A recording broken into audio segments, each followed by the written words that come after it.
નમસ્કાર, આપ જોઈ રહ્યા છો નેશન પ્લસ ન્યૂઝ. હું છું આપની સાથે હિરલ પંડ્યા. વડોદરા શહેરમાં માથાભારે તત્વોએ પોલીસની હાજરીમાં આતંક મચાવ્યાની ઘટના સામે આવી છે. વડોદરાના ગોત્રી રોડ પર આવેલા દીનદયાલ નગરમાં ગઈકાલે રાત્રે બે જૂથો વચ્ચે જૂની અદાવતમાં ભારે મારામારી થઈ હતી. ગોત્રી રોડના દીનદયાલ નગરમાં ગત રાત્રે અંદાજે 10 વાગે મુન્ના કનોજિયા અને ઉદય ઉર્ફે કિશુ ડોડિયા વચ્ચે કોઈ બાબતે ઝઘડો થયો હતો. આ વિવાદ એટલો વકર્યો કે રાત્રે 11:30 વાગ્યાની આસપાસ બંને જૂથો આમને સામને આવી ગયા હતા. મુન્ના કનોજિયા, જીગર, રાગીની કનોજિયા અને શોભના કનોજિયાના ટોળાએ સામા પક્ષના ઘરે જઈને ભારે હોબાળો મચાવ્યો હતો અને ગાળાગાળી શરૂ કરી દીધી હતી. બીજી તરફ સામા પક્ષની રાગીનાબેન કનોજિયાએ નોંધાવેલી ફરિયાદ અનુસાર વિજય ઉર્ફે ઢોલો રાણા, ઉદય અને જયમીન વાઘેલાએ તેમના ભાઈને વુડા વિસ્તારમાં ન આવવાની ધમકી આપી હુમલો કર્યો હતો.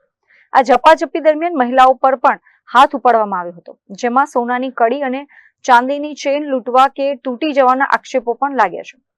ઘટના દરમિયાન રાગીની કનોજિયાને આંગળીમાં ઈજા થતા તેમને ગોત્રી જનરલ હોસ્પિટલ ખાતે સારવાર અર્થે ખસેડવામાં આવ્યા હતા. આ મારામારીની જાણ થતાં જ લક્ષ્મીપુરા પોલીસની ટીમ તાત્કાલિક ઘટના સ્થળે દોડી આવી હતી.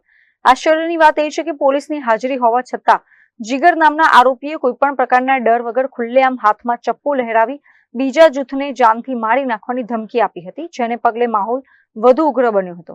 જો કે પોલીસે સ્થિતિ પર કાબુ મેળવી લીધો હતો અને બંને પક્ષોની ક્રોસ કમ્પ્લેન નોંધીને મુખ્ય 4 આરોપીઓને જેલના સળિયા પાછળ ધકેલી દીધા છે અને આગળની તપાસ તેજ કરી છે. કેમેરામેન નવનીત પરમાર સાથે Chirag Patel, nation plus news, Vadodara. સમાચારોના સતત અપડેટ મેળવવા માટે અમારી નેશન પ્લસ ન્યૂઝની યુટ્યુબ ચેનલને સબસ્ક્રાઇબ કરો, બેલ આઇકન દબાવો અને જોડાયેલા રહો ફેસબુક, ઇન્સ્ટાગ્રામ અને ટ્વિટર પર.